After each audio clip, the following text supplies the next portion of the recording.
Hey guys, BX Brix back with another, well, this will probably be my first gadget review. Now, everybody's going crazy for this toy that you see right here. It's from the Star Wars Force Awakens line, and it's called BB-8. And it's made by Spiro, which is like an awesome little remote control toy you could control with either a controller or your smartphone. So I just picked this up from my local Sprint store.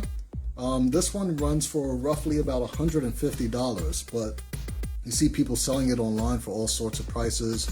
You can get them from all different stores and stuff like that, but I'm gonna give you a couple of, just to show you what the thing does. So let's get into it. Alright, so BB-8, as you can see, is going to be one of the newest characters in this up-and-coming Star Wars movie coming out. And it's pretty small. You can kind of see from the size of my hand, like a size comparison. It has a wireless charging stand, which is really cool. The charging port is actually in the back right here. You see right there, and once you plug it up, you'll see that it begins kind of glowing like blinking a blue light. It takes a while to actually charge, probably maybe 2 to 3 hours for a full charge, and you could run it for about an hour. Once the blue light is steady, then that's when it's fully charged and it's ready to go. I've been charging this for probably about an hour and a half, so that should give me enough time to, do the review with.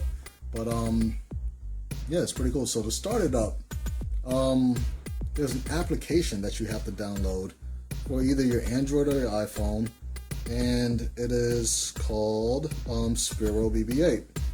So just to give you an idea of what that looks like, if we can get enough focus right there, and we probably can because it's kind of close up, but I'll give you a little screenshot of that.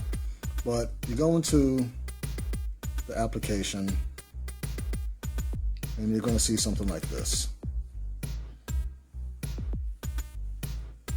And as it loads, you'll see it, begin interacting with the little droid itself.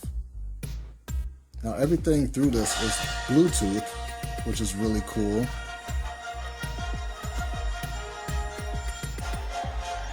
And they modeled it after the character in the movie, which I thought was also pretty cool.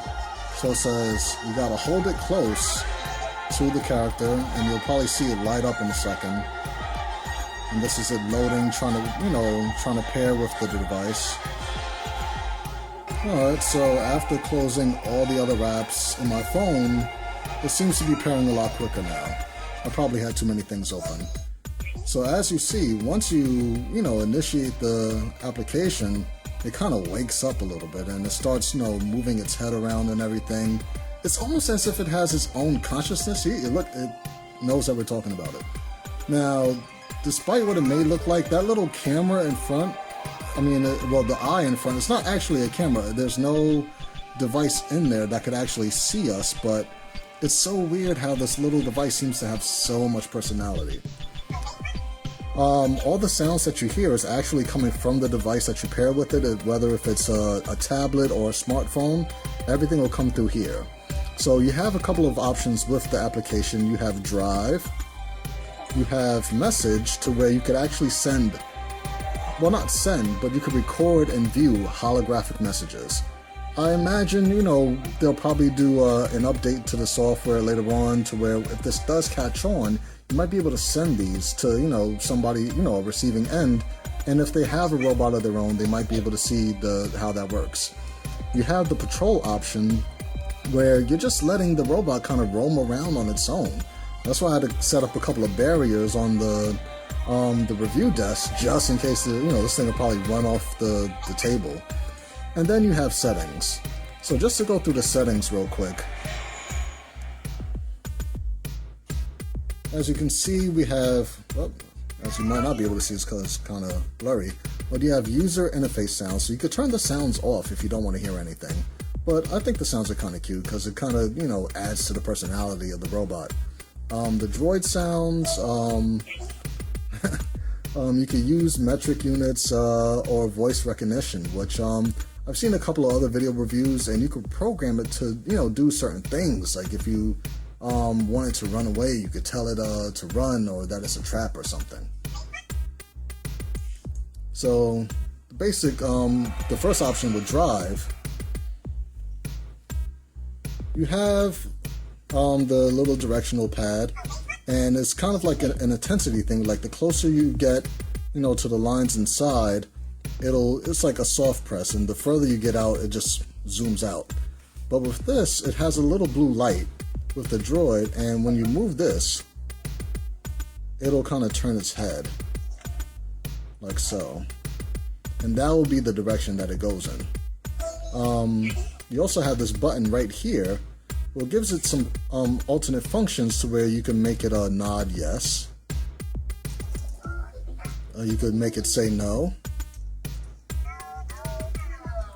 And you could just kind of make it start tweaking out. It just kind of does its own thing for a little bit.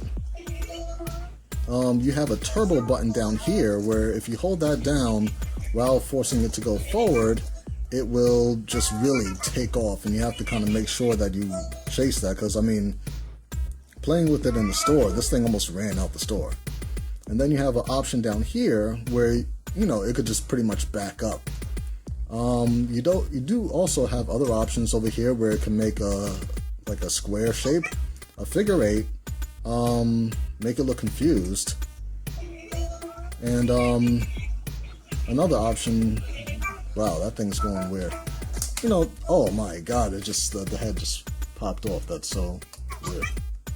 But the idea, I mean, you would probably want to take it off the stand. So we're going to move the stand. And the detail on the stand is actually pretty cool. You got the Star Wars there.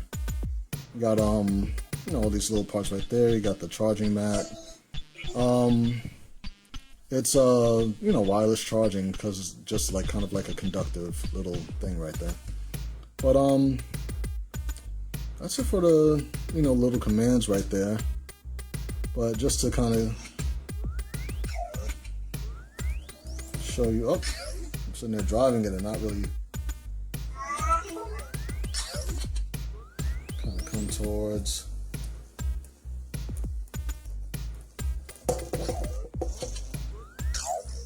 There is, kind of back up a little bit. There you go. So I definitely had to sit there and set up some barriers just to be able to make sure that, let me turn backwards off, just to make sure that I didn't, you know, do anything to make this guy go off of the table. So with patrol, all we do is hit the back button, and then we could go to patrol.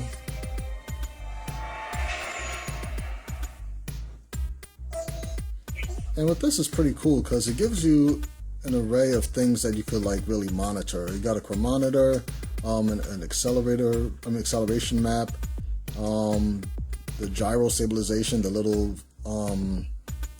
little device that's in it that kind of keeps it upright.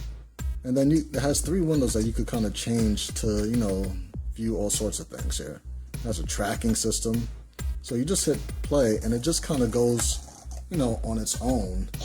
And, you know, just surveys everything. It just looks around. And what I noticed about it is that when it does knock into something, let me see if I could get that to show here. When it does knock into something, you'll see it'll like light up red like an explosion on the droid robot itself. And when it feels like it can't go anywhere, it does tend to do that too. Almost ran into the phone. But this thing is like tons of fun to just kind of watch it roam around and see what it could discover. I also noticed that when you pick it up while it's so you got an event log right here. It'll tell you what it's doing if it does, you know, run into a collision. I noticed that when I pick it up while it's patrolling, it'll say that there's an aggressive life form detected. So I mean, it's pretty cool. It has a whole lot of personality. I chased this thing around the house a couple of times, and I found it like peeking at me from behind the box. It was like, it's so weird. But I noticed on a couple of reviews that a lot of people have said the same thing. with as far as, you know, noticing how much personality it has, and I've never seen a toy like this before. So just to give you an idea of what the messaging app kind of looks like, let me go grab this guy. And even when you're not doing anything, he'll just kind of like just sit there and just look around. So let me go into messaging. I already have like a couple of videos there, but when you go to the one that comes with it, and you hold it up, and you'll see the hologram come out of the robot. Now you're watching a phone through a phone, but you can really get the effect of how it looks. It's just kind of just like the old R2-D2 messages, how it has that blue grainy look and how it shoots out of the robot. And you could use that button right there to record your own messages. So that's a really cool feature. I can't wait till they update that and you'll be able to send messages like that. Like, I've never seen anything like that before. But yeah, that's pretty much everything that you could do with it. Like, you know, even for the price point, I mean, at $150, you could find things that you know, fly and roll and do all sorts of things, but I've never seen any as fun as this before. So, I mean, in my opinion, I mean, and it's good for kids too. Like, the only thing I would just say is that, you know, sometimes this thing does, you know, walk around or roll around, and depending on how hard it hits things, it might actually knock its own head off. And that's that you got to kind of be careful for, because you don't want to lose the head. And if you have pets, you know, curious dogs and cats, or more so dogs, they might try to eat the head, and that might be a hazard. So you don't want to let that happen. But for kids, you know, definitely make sure that they're old enough to understand, you know, how to play with it. Just to give you an idea of the head, let me stop the patrol. It's only connected with a, come here. It's connected just by a magnet, really. And if you look, they have these two little wheels. These things do kind of collect some dust and stuff, so you just want to be able to, you know, clean those off every now and then. But the head pops off, it's no big deal. Attach it back on with a magnet. These little antennas just kind of give it a, I couldn't even tell you. Maybe just there for looks. I don't really see the function out of it, but like I said, it's a ton of fun to play with. You know, I've seen a couple of people buy multiple of them. I know the original Spiros kind of communicate with each other, but I've never seen two of these interact yet. So maybe I'll try to get a second one to see, you know, if they interact and go on missions together or something. But I definitely would say it's a great buy.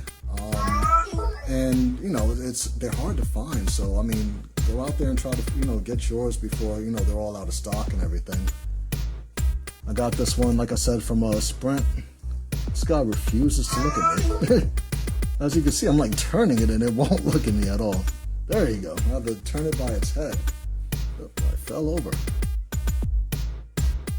It's funny. But yeah, this is Brix giving you the review for the BB-8 Force Awakens Spiro. This is a really awesome toy. I would definitely go pick it up. Like I said, this was $150 at Sprint. It's a place where you wouldn't think to buy something like this. So you might look them up online and find them, you know, in all sorts of weird, you know, third-party retailers that, you know, you don't really, you know, expect to find them at. But definitely, I give this a 10 out of 10 all the way. Like, I'm just gonna let this thing like roam around the house and, you know, see what it does. But like I said, this thing has a lot of personality, and they don't really program it for that. But there's a lot of times where you'll talk to it and it'll like know who's talking in the room. See, stuff like that. It's kind of creepy, but it's more fun than creepy than anything. But I want to thank you guys for watching. I'm going to try to find some links of where you could buy this, or, you know, check out some other videos and whatnot. And, you know, see how you feel about it. Go out there, buy it yourself, and, you know, have some fun with it. So I'll see you guys next time. Peace.